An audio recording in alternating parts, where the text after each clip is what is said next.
So Armand, you are the kind of guy that for a lot of people, myself included, this person that's really consistent. I know you were a former wrestler. In order to wrestle at your level, you've got to practice and put the work in every day. You can't like cram last minute. And as someone who's a really good prospector, I've noticed that you're consistently making a couple $100 a week, consistently sending emails regardless of if it's the end of the month or not. And I guess my first question for you is, have you always been that kind of a guy? No, very, very far from it. And it's tough because everyone says like, oh, like I'm not naturally talented, but folks, like I'm really not naturally talented. Growing up, I was a rather awkward kid. I consider myself to be super, super introverted. It takes a lot of emotional energy for me to turn it on for these types of things. And also in just general other things in terms of discipline, I sort of had to force myself to create structures that allowed me to do those things. When I started my wrestling career, I was 0-10 up front.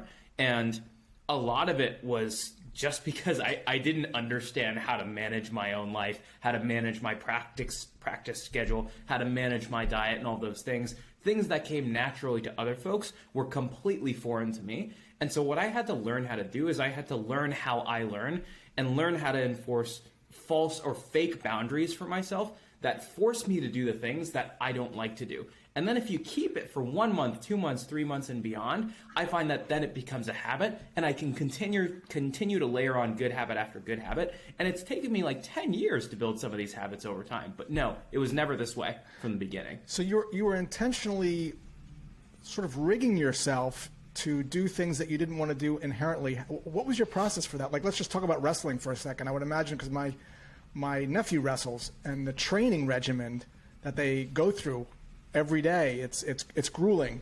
And there are days when he just does not, as you probably experienced, doesn't want to do it. I have this as well when I run. Like, there's just some days where I don't want to do it. And I notice if a couple hours goes by in the morning, I don't run that day. So what have you kind of done and what have you learned about building these habits? Yeah, one thing that I always try to do is, what I cannot control is if someone's going to be a jerk to me that day. I can't control if somebody's going to, if my day is going to get jostled, or schedules are going to be messed up during sales, or during school if I screw up a test. I can sort of control that stuff. But what I can control is every other piece of structure that happens outside of the uncontrollables. And what I can control is those first 2 hours of the day where I know that I'm the man, I'm in control, and I can start the day on my terms, so that even if I get hit in the face 2 hours into the day, I've done some things that put me in a state of control, so I feel comfortable and I feel like I'm not getting flat-footed. And that's why I started waking up on the first snooze, making sure I don't push the snooze button a million times, eating the frog in the morning, getting my workouts done first thing in the morning, even when I don't want to, because I know it's going to make me feel better. When you get in the habit of doing that for 1 month, 2 months, now over 5 years, for me, then you get to this point where you sort of get in this like state of comfort in your morning routine where you know like those first 2 hours of the day are me time that are going to set me up mentally to take on anything that comes throughout the rest of the day. And Josh, it's never going to be perfect. I still have terrible days like anyone else, but I find by having a couple of anchors within the day that I know I can control and always have a great time and feel good about at the end of the day, I find that those anchors are critical for me being successful in any other part of my life. Yeah, I had a similar approach. I used to be about 75 pounds heavier than I am now, and a good friend of mine hired a personal trainer for me. I was never like a gym person. And it was interesting, his approach was like, hey, I don't want to actually have you go to the gym and work out. I just want you to get dressed and go to the gym and then come home, like for 4 days. When I'm there, when I just work out, he's like, no, just go and come back. And, BJ Fogg, who's a famous, behavioral economic guy out of, like, I think it's Stanford, talks about this idea of, like, tiny habits.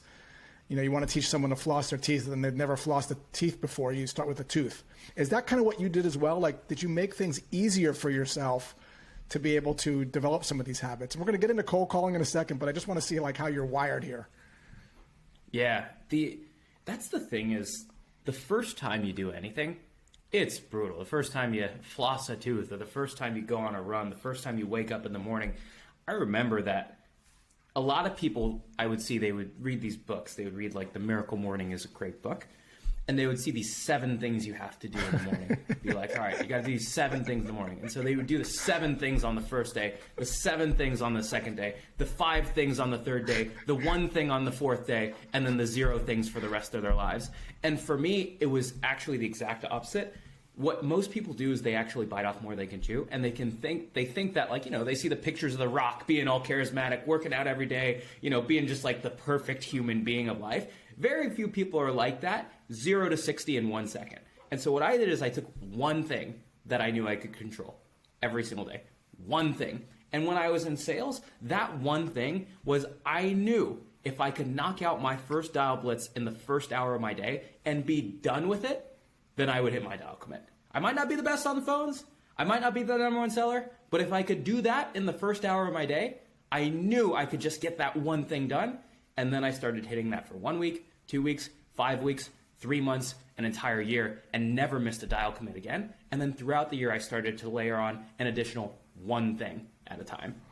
Versus let me get good at cold calling, let me get good at cold emailing, let me do LinkedIn, let me do holograms, whatever the next thing is, especially nowadays where it's so easy to get distracted thanks to people like me who are writing stuff on LinkedIn all the time, making it easy for people to consume information and actually not do anything with it. So it takes a tremendous amount of discipline to do that.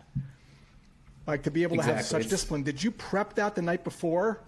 Like one of the things that my coach taught me to do was, hey Josh, lay out your running clothes in the morning. As silly as this sounded, like put your sneakers there, your socks, your outfit to make it easier. So you don't have to think about it. Did you get your list done in advance of the day before? Yeah. So when I was selling insurance, my first time in sales wasn't even touching the world of SaaS. It was selling insurance. And at the end of the day, they had this thing called post-in plan. And what it was is it was super old school insurance sales. You would basically post up your numbers, which means you would be like literally writing down the number of dials you did. Everyone had like a T chart of like number of dials, number of connects, etc. And so you would write that down on a board, and then you would plan for the next day. And so you would pull, here are the people that I'm going to call, here are the leads that I need to follow up with, here are the deals that I need to have calls with, what have you, so that the moment you start the day, you're sprinting, right? The worst thing is starting your day, getting in and just seeing like the massive inbox, seeing the calendar full with meetings, seeing the dial tasks over here, seeing the Slack message from your manager and be like, I have no idea what I'm going to do today. And most people, they spend an hour actually warming up to start the day, versus what I'm trying to do is I'm trying to bring that process to the end of the previous day, where I'm already in a little bit of a reflection mode and I have some clarity and I can step back, not being under the gun of like, oh shoot, my first meeting is in 1 hour. It's awesome. I mean, chefs do this really well. I don't know if you've ever heard of this term called mise en place, but it's a French culinary term that describes, everything in place. So you ever watch a master chef cook, go to any kind of sushi bar in particular, and you'll see very little movement. And the restaurant will be packed. Like I go to Houston's up the street, the restaurant's packed, there's a guy on the grill, and it's like calm. Like I have 5 people over, and it's a frenetic mess on my grill.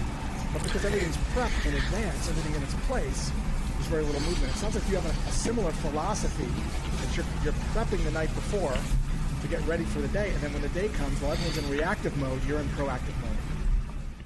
That's exactly right. Knowing that, so today I run the sales team over at Pave, right?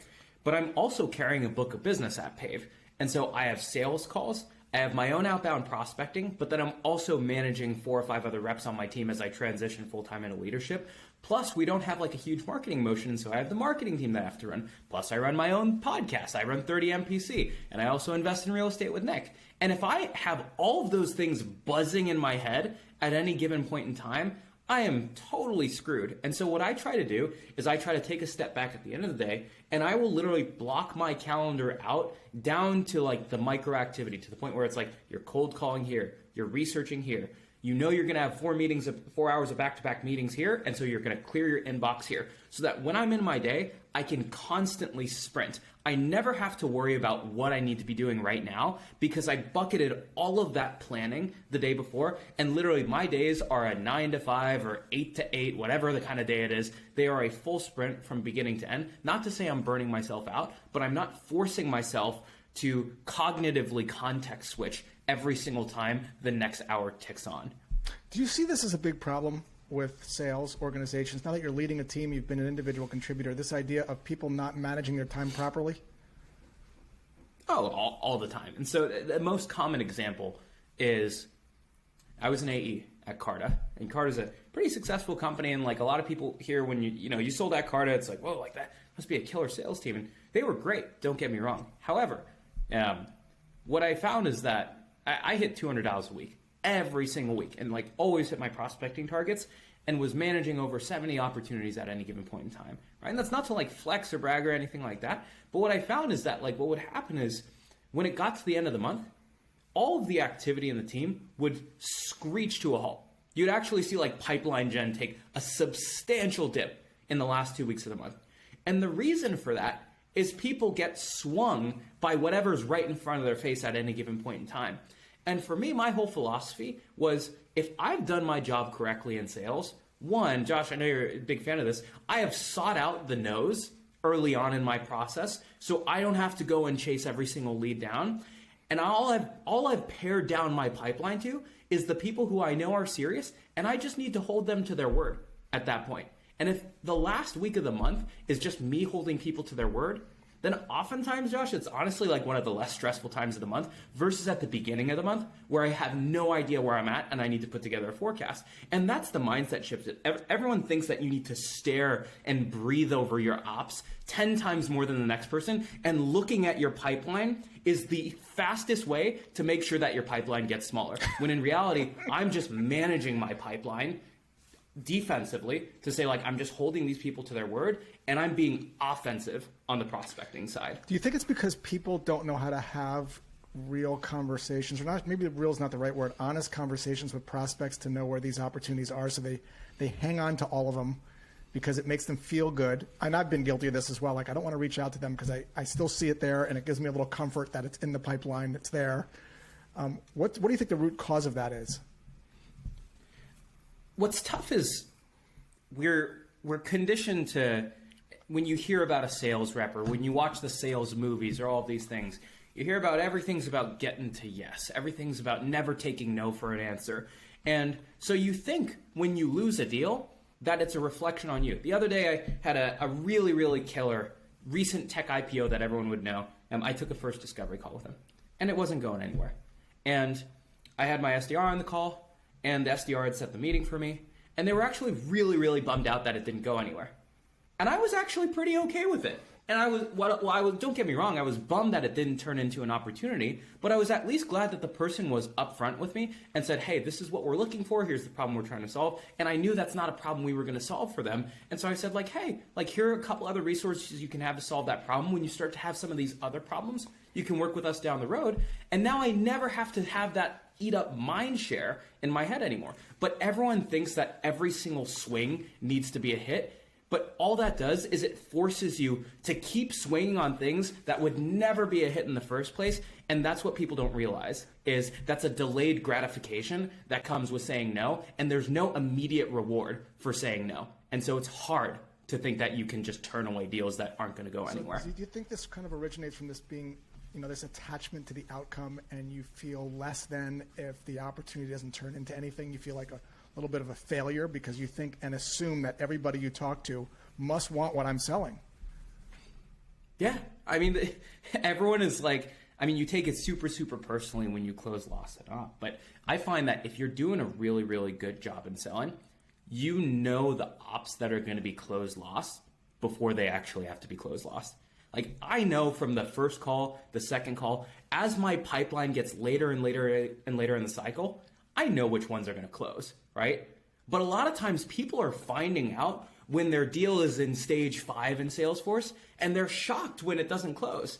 And to me, those are the ones where it's like, hey, you need to build it into your process to evoke the no's, to evoke all of the problems, so you know exactly where you're at. So when you do actually need to stare at your pipeline, you stare at the ones that are serious and they're actually going to buy, instead of trying to stare at every single one and then setting yourself up for disappointment at the end when you just get a bunch of no's that you were already expecting in the first place. For someone that doesn't have your experience, how do you know it's not going to close? And when I say not close, I always like to say now, because just because a door is closed doesn't mean it's locked forever. anyone who's studied, jobs to be done theory knows that sometimes things take a little bit longer to progress because they're able to get by with what they have and the struggle isn't big enough yet. There's no cost of inaction really. And so, but maybe there is in 3 or 4 months or 5 months and things change. So how do you know not to spend your time on it now? Maybe it goes into some kind of nurture track. Are there certain questions that you ask? Is it more of a gut feel? Are you listening to energy, like how they're saying things? Talk to me a little bit about that. Yeah, so there's implicit and then explicit triggers.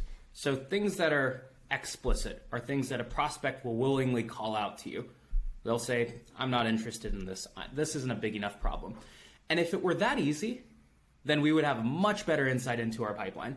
And that's the problem, is they're usually not explicit triggers. And the reason for that is because you're so nice, you put your smiley face on, you put your sales face on, you make them seem, we really want to work with you. We really want to work with you. You put in all this effort in your sales cycle and they don't want to give you the no.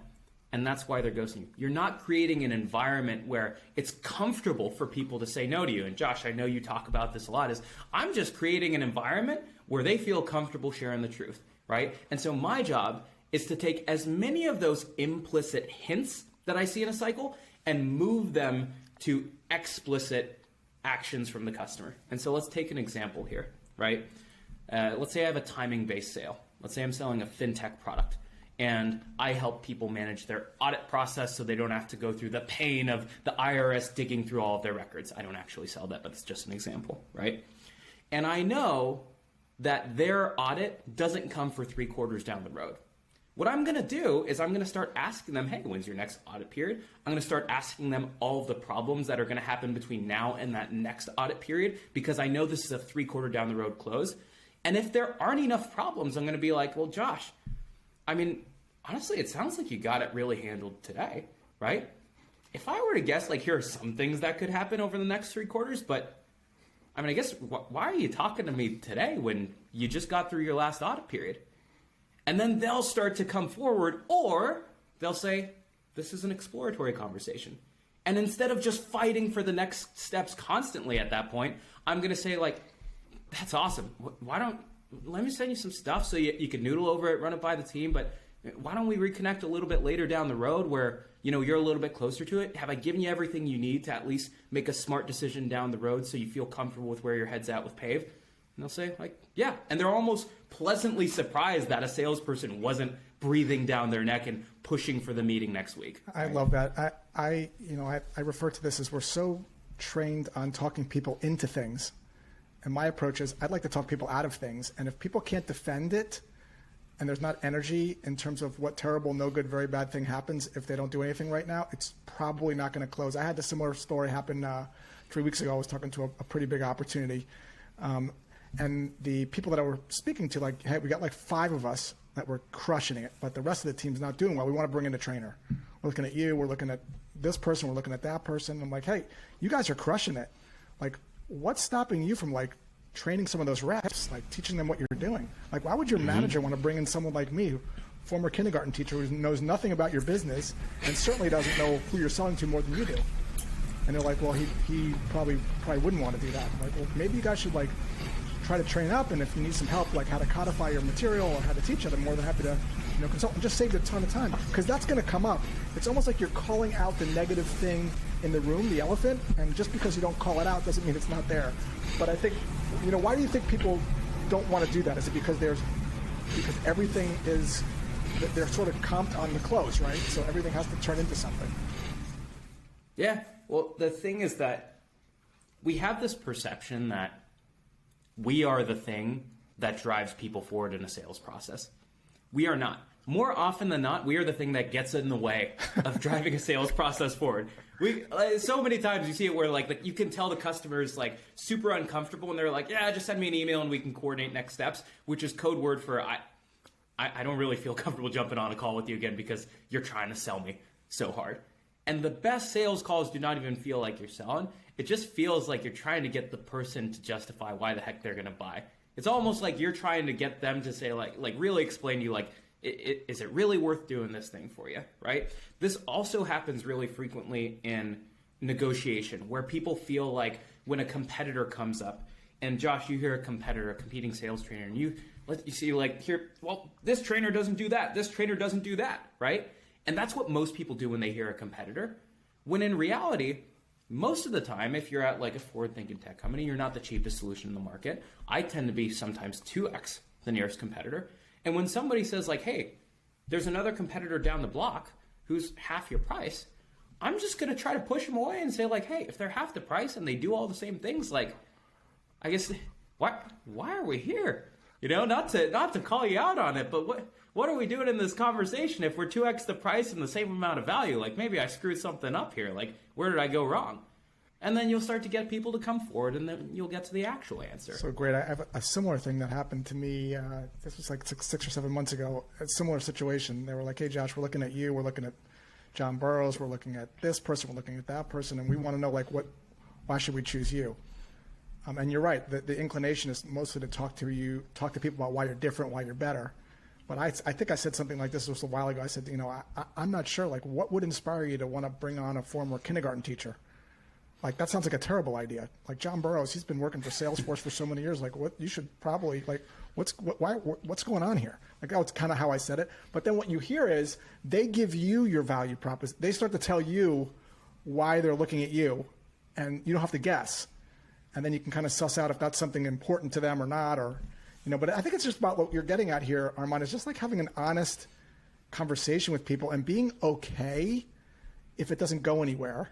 Being okay if it does, but not having an assumption and an expectation that everyone you talk to needs to go forward. This idea of kind of leaning back. And I guess the confidence, and correct me if I'm wrong, for you, comes from the fact that you're really good at having lots of conversations and you're not focused on having a conversation. And this kind of gets back to your prospecting skills. Am I right there? Or like sometimes people say, well, it's easy for you, Josh. You have all these opportunities. I'm like, well, not really easy. But yeah, it's definitely easier when I have a lot of opportunities. Yeah, it's the easiest way to build confidence in your sales cycle is to know you have other things to fall back on so you don't have to chase every single opportunity. I have, in my entire history as a sales career, whenever I've been the top rep, I have always been number one in pipeline generation, and I've always been close to last place in closing ratio. And the reason for that is not because I don't know how to close. It's because closing ratio is usually calculated as close one divided by close loss. And the moment I find out that something is a waste of my time, I close lost it. I get it out of my way. And so I am constantly deleting my pipeline. I'm constantly weed-whacking my pipeline versus I see some people who have like open ops for 90 days, 180 days, 240 days, 365 days. Don't worry, they'll buy sometime in the next millennia. And I'm like, Jesus Christ, guys, like, you're telling me that you look at these every single week in your pipe review? Get on with it. And that's the problem, is my focus is to delete everything that is not real from my pipeline and then continue to add as much volume as I can and then, again, delete everything that's not real. And that is my strategy as a rep. And then my sales process is only focused on figuring out who's serious, where are the real opportunities, and then making sure that those people really, really understand the problems that they're trying to solve with a solution like Pave or whatever, the podcast, if it was a sponsor, what have you. Because there's a weight to that, right? Like there's a weight to that big fat pipeline of things that you're staring at every week because it takes you away from doing other things. Like it's on your mind. How could it not be, right? Everyone thinks you need to have a big, big fat pipeline. Everyone gets really excited when they see that. I remember there would be these like 2 or 3 reps. Keep this one in mind. My top 2 or 3 reps never had the biggest pipeline at Carta. Usually the folks who had the most pipeline at Carta were oftentimes middle or lower performers. And the reason for that is because you would look into the pipeline and it was all this stuff that was just bloat and junk. And you could tell people didn't know where to spend their time, but they were clinging onto these legacy opportunities that weren't important anymore. There's this conventional knowledge that like, oh, this pipeline machine, big pipeline closer over here. When in reality, the best reps out there, they have lean pipelines. I love that. That is a great transition into the second part of this podcast, which begs the question that a lot of people are having, which is like, how do I now get really good at this velocity at the top of having lots of conversations so that I can be a little more choosy and selective and not have to cling on and hang on too tightly to the ones that I have, because there's only a finite number of ones that I have. So what I want to do, I thought would be interesting, Armand, is if we can kind of go through your process a little bit. We could talk a little bit about Carta. Maybe that's a good example, but you've kind of got a background in there. From what I understand, you had a background in that ICP, right? Like you sold into that before, or you had experience with those audiences, or was that a new audience for you at Carta?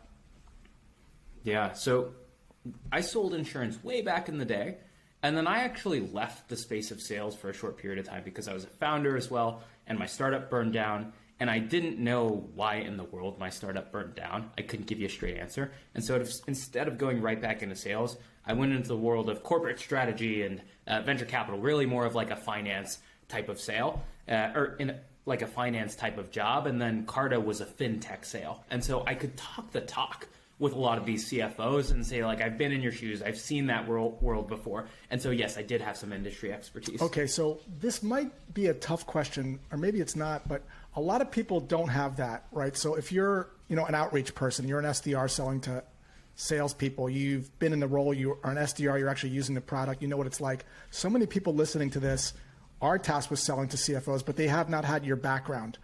They don't know the person that well. So is the first step of your process to get to know a little bit about the struggle this person might be having with their job? With Carta, did you kind of know that, or did you have to kind of do a little research? How'd you get to know the person you're reaching out to a little bit better? So let's be abundantly clear on this. There are 3 types of trainings that I typically see sales teams focus on. There are industry trainings, which is what's going on in the world of my buyer. There are product trainings, which is how does my product work? What are the things that it does? And then there are sales trainings. Mechanically, how do I open up a cold call? The least important of those 3 is product training. The most overlooked one is what you know about your buyer. And so even though I had some loose experience in the venture space, my experience was 90% corporate strategy in a manufacturing company, which has nothing to do with venture-backed tech. I had a very, very small exposure to the venture space. It wasn't like I was talking to Andreessen Horowitz or Sequoia Capital every day or these top tier VC firms. That was not it at all. I was like pseudo working with like the corporate venture arm of a manufacturing company that was one of the older companies in Silicon Valley. And in order to learn that space, before I came to Carta, I had like the tip of the iceberg with venture, but if you look at my bookshelf back there, you got your favorite, Never Split the Differences back there on my ranked books. But then you also have 3 books on venture capital, one called Venture Deals, which basically just rips through an entire venture term sheet page by page. And then I listened to 20-Minute VC, the Full Ratchet podcast, every venture podcast I could find. Before I came to Carta, I embedded myself in the space. And so there are certain things that you don't find in the textbook or you don't find in the company trainings where someone says like, yeah, we're about to close our term sheet. And I know that this is the actual timeline to get that done. And I can say like, oh yeah, you got about like 45 days left on that thing then, right? Your lawyers are going through this process, and that process. And they're like, whoa, you're not just a sales rep. You need to understand the world that people live in first. And every single thing that sucks about that world before you even start thinking about the product you're selling. And if you just sold that, you would win. So you and I are so aligned on this. Why do you think this is? Because I see this as well. It is often overlooked. The only training people typically have about the audience is maybe they get a case study that is written by marketing and isn't really that close to what sucks about their job. You have taken a different approach. Mark Cuban calls this the knowledge advantage. Right? It doesn't take much for you to know, probably more than the people that you're selling to, because probably they're not even up to speed on their industry. They're stagnant maybe. So by you just reading a little bit and listening to some podcasts, you can come across as having this huge knowledge advantage over every rep. But I want to ask you a different question. Why do you think this is so rampant? People not knowing the audience, or they know it at a very surface level, so they sound like, well, they're just trying to optimize their supply chain. The part of the problem is every form of advertising you see is, we have these 3 Gillette blades, we have this bendy thing that makes sure you can catch all the hairs on your neck, we have this thing, we have that thing. The NASCAR logo slide has been popularized in the world of sales, which is the one that I hate, the one where it's all the pictures of your customers' logos. It's all about the glory of the pitch, the Wolf of Wall Street. You get in and you do all the talking, when in reality, the bestsellers have nothing to do with that nonsense at all. It's all of these like fake things where people think it's about selling value and selling the vision, when in reality, it's selling the crappiness of the world that people fall into today.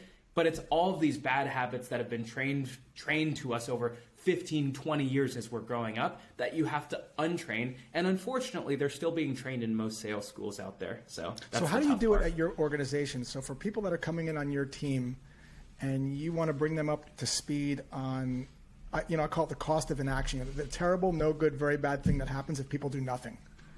Like what is the job they're trying to get done, and what sucks about it, and how can I visually see that? Because it is a feeling.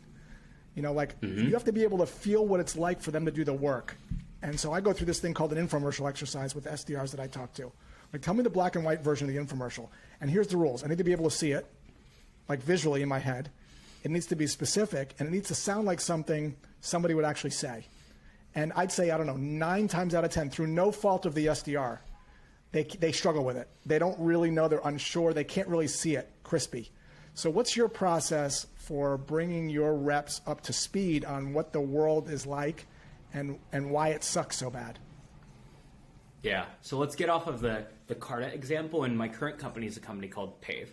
And so whenever a company needs to go through some sort of compensation review, normally what they have to do is they need to plan bonuses, they need to plan salaries, they need to plan equity. And all of these things live in completely different places. And so what ends up happening is they have to pull 3,000 different reports, match up the different reports, and basically spend all-nighters in Excel spreadsheets, when in reality, they're not even finance people, they're HR people who typically don't have that level of experience. And so normally people would focus their trainings on, well, Pave integrates all of these systems so you never have to make a sheet again. When in reality, one of the first trainings we ran for the broader team, it was literally titled Why Merit Cycles Suck, right? And what we did, it was a 1-hour training. 45 minutes were spent in a customer's, obviously anonymized template example, no private data or anything, but in an example merit sheet. And we made them literally walk through a comp cycle and pull all of the reports in and go through the pain of doing recommendations for bonuses and then passing it to the managers and duplicating the spreadsheet again. And then at the end, with the remaining 15 minutes, we just said, hey, based off of all the problems you all just went through, here's how that world changes when you get into the product. And we went through a very, very short demo and walked through the worst problems of the cycle that we just walked through. But people need to dig through the junk before you get into the product. And when we actually went through the product at the end, people were like, oh my God, I can't believe I just spent 45 minutes doing that nonsense. And that's what builds that level of empathy with your customers. So smart. It's almost like you're making people experience the before version. Like, because sales, what you're doing there really smart is it's the contrast, right? You show someone that has the 6-pack abs, it's impressive. But it blows you away when you see him or her 80 pounds heavier, and it's the side-by-side thing. So oftentimes we talk about the after, to your point, but we're not seeing the contrast. And so you're actually letting them experience the contrast. Wouldn't that also make them so much more confident? Because they can actually feel, and I think it is a feeling, like you feel the suck, right? Is that kind of, it's visceral at that point, I would think. So you can totally feel the suck for sure. But then what you can also start to see is because you know their process so well, because you understand all of the problems associated with the process, if you hear one step within the process, you start to know what the second and third things that happen when a problem like that comes up, versus if you only know your product, you only know a variety of situations where you can be helpful. You only know how to feature pitch. But I know if someone is on this system and this system, that means they're pulling these types of reports. And I remember when I did that, and after I had to pull those reports, it was a complete nightmare to go through steps 2, 3, and 4. And that's literally how I run my discovery. is I'm just sort of metal detecting and trying to find like my first place to dig. And because I know the process so freaking well, the moment I find that first hint of a painful process, I just know to keep going deeper because I've gone through that exercise myself. Yeah, so you're actually, you have a hypothesis in terms of when you are doing outreach or when you're making a cold call, what the terrible, no good, very bad thing happens if they just do nothing, like the cost of inaction. Like, what does it cost them to do nothing? And then you're taking these problem-based visuals that you're actually experiencing, and then you're somehow turning that into a script. Let's just keep it simple, on the cold call, because I know you've spent a lot of your career getting good at one thing. And I love what you said earlier, is rather than being a jack of all trades and bouncing around from video to emails to LinkedIn, and I'm so guilty of this because I'm one of these people that puts out a bunch of stuff, so I'm guilty of distracting people in all candor. But I think really it takes a tremendous amount of discipline, which you have, and maybe it's because of your wrestling background, to be able to say, hey, you know what, there's a lot of distractions out there. We got everyone talking about a bunch of stuff, and it's fun to read it. It's satisfying. It scratches an itch. But I'm going to now apply what I know about the audience, their before version of the infomercial, and I'm going to hone in and get really good on the phone. So let's actually talk about that, and let's be a little intentional. Let's zoom in for a second. Let's forget about cold emails.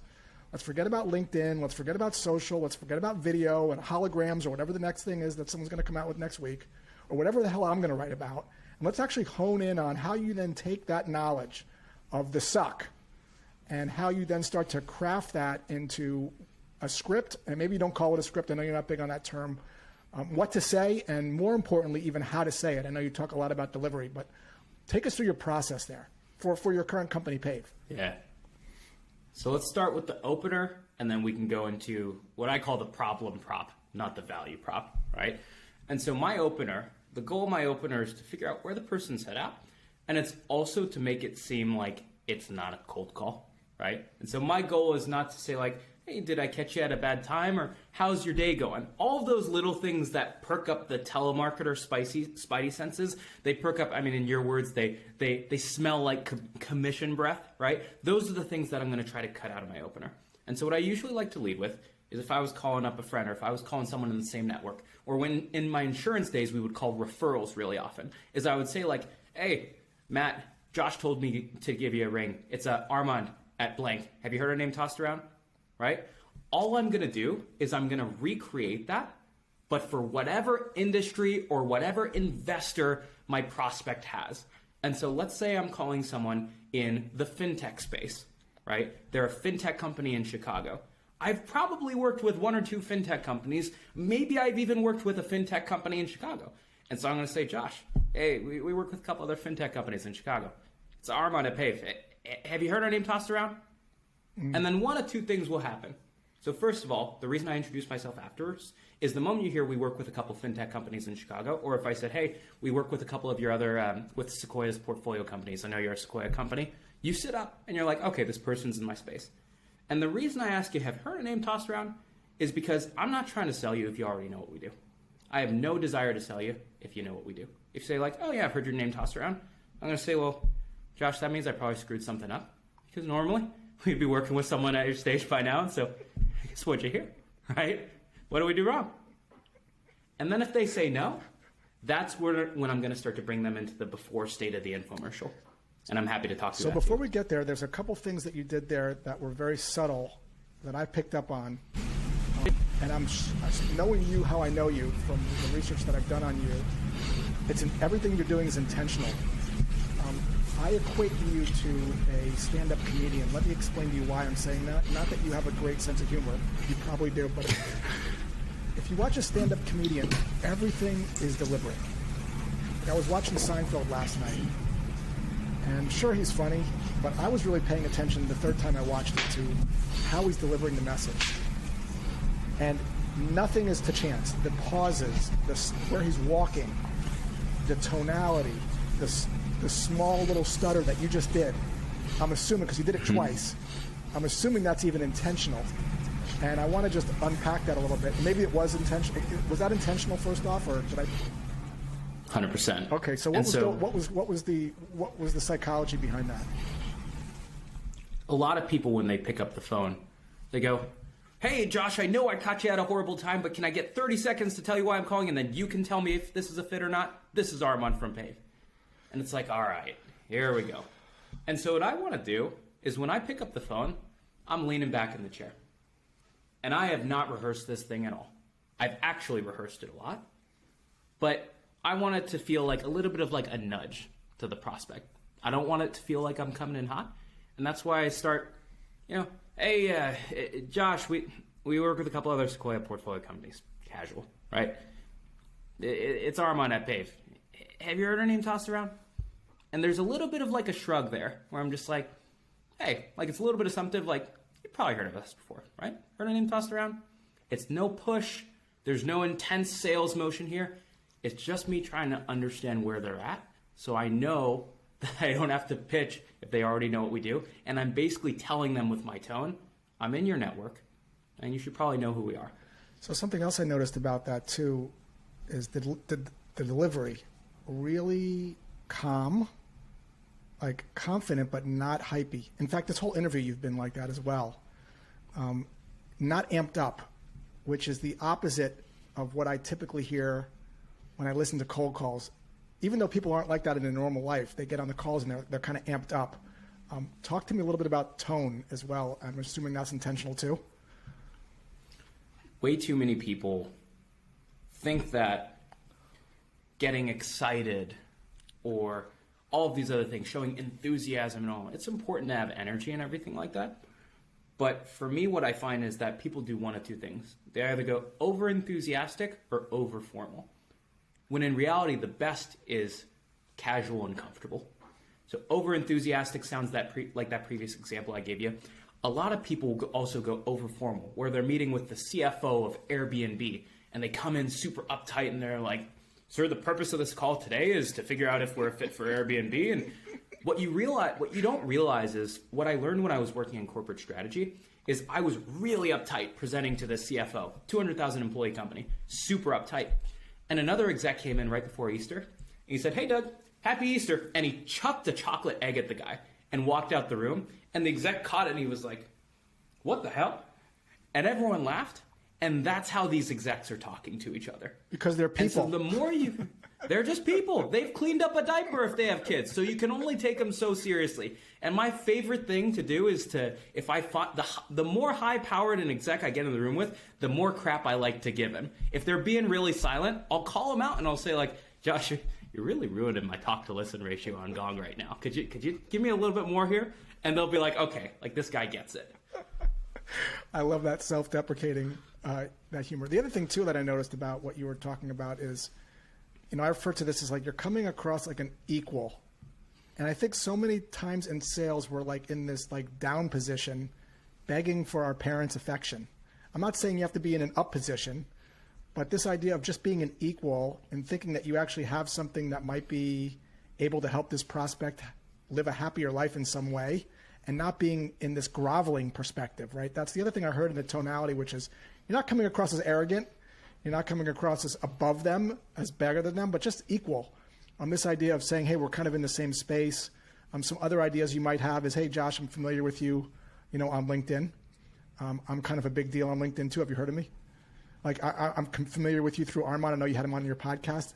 I'm familiar with you with some work that I did at another company. These ideas that make you socially connected to the person in a casual tone starts you off on an equal stature. And that's what I'm hearing in your approach, Armand, so far, which is casual, equal, non-assumptive, matter of fact, talking to someone over coffee, and casual. Okay, so that goes in one of two ways.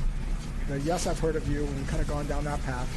But let's go down the other path, which is, no, I never heard of you guys before. So the first thing that I typically like to do at this point is they haven't heard of me. So for all intents and purposes, we're in the cold call zone, right? It's no longer a warm call, right? When they go down that no path, now what I'm going to roll into is honestly what's a more popular opener out there, which is the permission-based opener. And so I'm going to start the self-deprecating now, and I'm going to act a little bit surprised that they haven't heard of us to continue the ambiance or the aura of, oh, like we're in the same network. I'm a little bit surprised here. And so normally what I'll say if they say no, I'll be like, well, I guess we must have screwed up something on our marketing side, because normally we'd know someone like you. Josh, my guess is you probably hate cold calls, and frankly, I don't love reaching out like this all the time. Can I give you the TLDR of what we do, and then you can hang up on me or tell me it's moderately interesting? Sure. And that's usually where I roll in right after that. And then so you say, sure. From there, do you then go into the before version of the infomercial?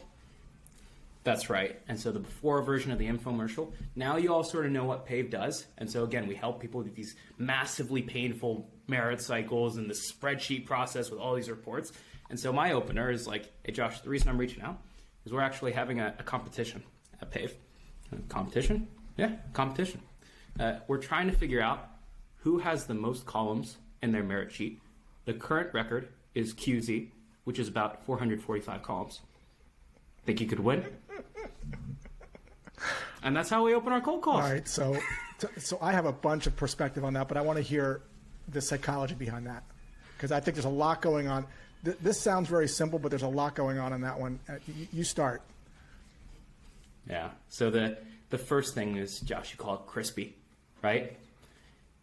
One, it's almost laughable and entertaining to think that columns could go to QZ. If you think QZ, that means they've walked through the alphabet, 26 letters, that many columns, all the way up to the letter of Q. And you almost always get a good laugh just because it immediately evokes this image in the customer's head of all of those horrible merit sheets that they've gone through. And I'm literally just painting that problem to demonstrate that I know your space. And I'm almost making light of the fact that it's crazy that things are still done this way. And then I can tell them a little bit about what I do after that, but that's all I needed to do. If I get a laugh there, I know I'm in a good place. Yeah, so again, there's a couple things that I love about that. And this is the first time I'm hearing this, by the way, and I've been hearing opening lines, problem lines, whatever you want to call them, for 25 years. That could be my favorite one. And let me tell you why it is. So in addition to what you mentioned, so many cold calls are so serious. You have now evoked the potential for someone to actually feel something. That also relates to the problem that you solve, right? It's visceral, right? You're gonna get some kind of a reaction to somebody. And when you make someone feel good, and dare I say smile, use a little humor, and they kind of get it, even if they're not laughing, they're kind of laughing on the inside, there's a chemical that's actually released into your bloodstream called oxytocin. It actually makes you feel good.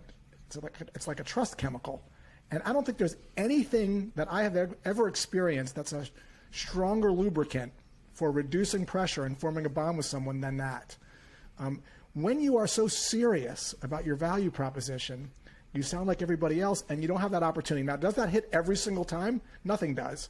But I would imagine when you know your audience and they're on QZ, or even if they're not, they're going to feel something. The other thing I love about it is, like a comedian, I was watching Seinfeld last night, which is why this is so entrenched in me. It's like you think it's going someplace, and then it goes in a completely different direction. You know, he's like, make no mistakes about it. Babies are cute, but they are here to take over for us. They're here to replace us. Like, you think it's going one way, and then he goes another way. So this idea of QZ, it's almost like an exaggeration, which comedians use all the time again. So I love how you're weaving in, I think, some of these comedic principles to not only reinforce what sucks, but also make you more relatable. The thing that I'm going to feel as a prospect is you get me. And because it's so specific, the QZ is everything, right? The QZ is insider lingo. Every industry has it. Triathletes have it. I'm sure wrestlers have it. And by bringing that QZ in, it's something that only an insider would know. I mean, is that how you're thinking about it? Am I overanalyzing this? Yeah. Every solution, no, this is spot on.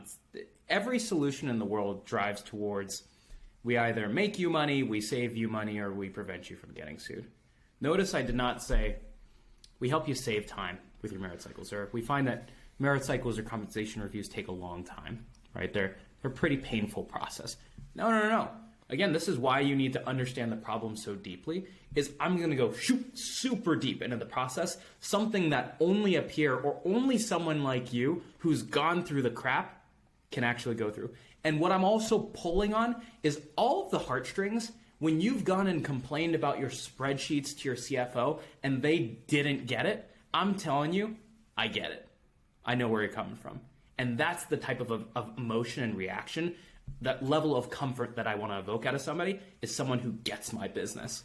Yeah, because to your point, like when people feel like you get them, the next logical place your brain goes is, what do you have for me? Right? That's just a natural, what you see all infomercials start like this. They start with the problem, how you're solving it today and why it sucks. And as soon as you can relate to that, you're like, what do they have? Like you have to close the loop.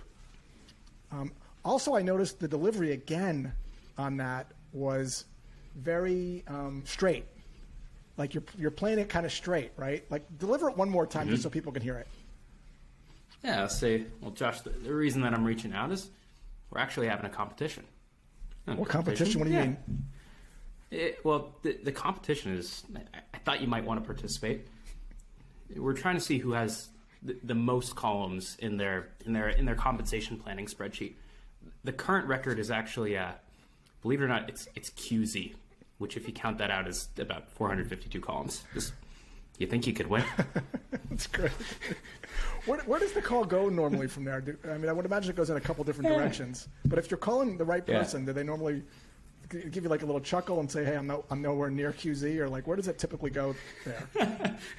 They'll usually laugh and they'll be like, I'm not QZ, but I might be like a BF type of person, right? And so you've built this type of rapport with them. And so usually what I'll try to do is I'll go in for like the quick kill there, which sounds a little bit weird, but I'll be like, I mean, I know you probably don't have any time because you're on column BF right now, but I mean, would you be against us seeing how we can help with this type of thing? Like we hear it all the time. If they start to ask what we do, I will tell them what we do, but I will tell them what we do in approximately one sentence and no more. And so some people say like, never, ever, ever tell them exactly what you do. I actually think it's okay. Like some people aren't going to jump on a call if they don't know what you do at all, but you should be able to describe that in one sentence, period. That's a great place to end this interview because that's another area that I think is really hard for people, which is to explain what they do in a sentence. And there are situations where you need to be able to do that. There's also situations where you don't have to do that. You can maybe ask a couple questions and contextualize it. But let's hear your approach for explaining what you do in one sentence. This is a crucial skill because I think people take explanation for granted. We've never been taught how to do it. It's something we have to do all the time. And because we've taken it for granted, we don't really see it as a skill that we can improve and master. And when you are confusing, you lose people. I can't get it, and I'm just going to not pay attention. So knowing you how I know you, you've probably spent a bunch of time because, again, you're the kind of guy, as we started off at the beginning of this interview, you're very deliberate about everything. Your delivery, your words, there's no fat. I'm sure you've trimmed this up. Is there a structure you follow? You know, maybe we can hear what it sounds like, and then you can help us deconstruct it so that people can maybe apply it to their business. So, hey, Armando, what do you guys do? Yeah, and so again, I've already teed up the problem, and so Josh knows the context of the QZ competition. And so all I'm going to do is take the one thing that describes what I do and tie it back to the problem. So I'm going to say, Josh, well, here's what we do is you got those crazy reports in your HRAS and your cap table, and you're going all the way to column QZ. And what we do is we tie those two things together. So maybe you might lose that competition next time, and you never have to build a merit spreadsheet again. And that's it. We talk to your three systems, your HRIS, your ATS, and your cap table, so you never have to make one of those spreadsheets again, and you might just lose that competition. Okay, so that's all. I heard a couple things here, and I'm gonna start this one. So what you do is always the opposite of the before. Like, don't overcomplicate it. You have a lot of acne, we're gonna help you get clear skin. Like, I think people overcomplicate this. The other thing that I noticed is language that I love and use all the time, which is so that you can. That's going to force you, and I want you to talk a little bit about this, Armand, because again, I'm assuming all this is very intentional. That's going to force you into thinking, why does this matter? That language, so that you can, is going to force you into thinking, what does this allow someone to do now that they can't do without you?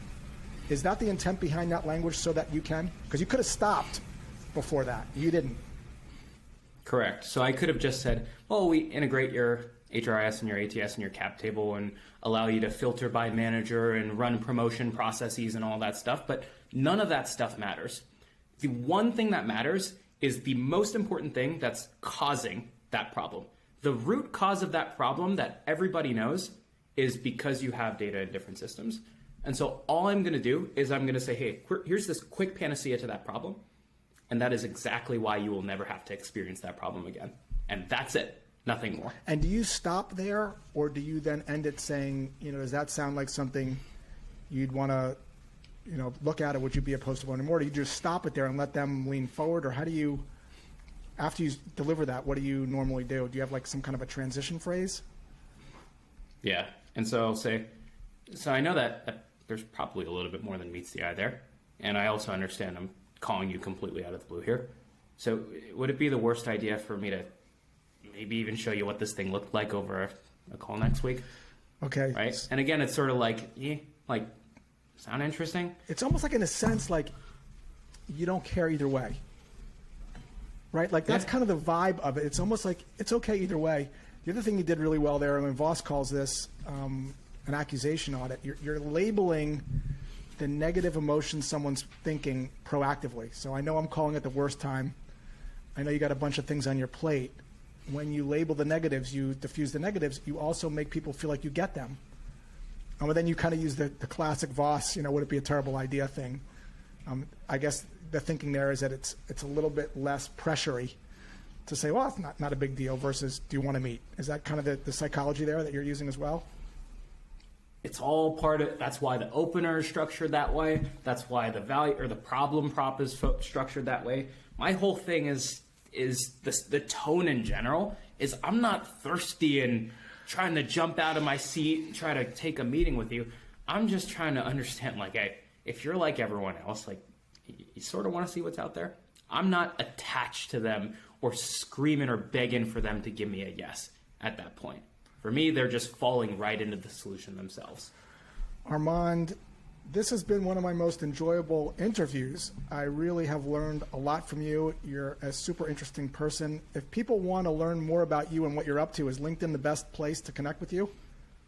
Yeah, I post a lot of this stuff on LinkedIn. I try to post not crappy content, and I also tend to be somewhat, I would say I'm disarmingly blunt. I'm very direct, and so if you want some of the no-nonsense stuff on LinkedIn, you can find me up there. And then, of course, we have a podcast that Josh has been on multiple times called 30 Minutes to President's Club, and you should definitely check out his episodes because they were some of my favorites. So this podcast that you have, I want you to talk a lot. We have a couple minutes left. It's very different. You decided to start a podcast, and I would imagine you thought to yourself, gee, the world needs one more podcast. There's not enough sales podcasts.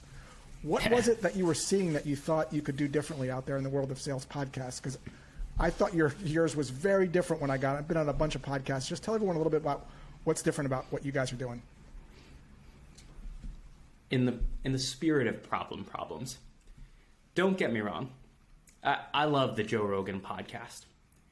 But I love the Joe Rogan podcast because I can listen to a guy talk about chimps and then MMA and relax with a beer on my couch and have a great time. When I'm trying to learn about sales tactics, I cannot sit through a 2-hour interview to get one tactic. It's an episode on cold calling, and after 2 hours, I just learned how to handle the not interested a little bit. There's no juice for the squeeze. You squeeze this. You ever see those massive oranges that look really good, and then you squeeze them, and it's like, geez, this thing is made of paper mache or something. There's no juice in this.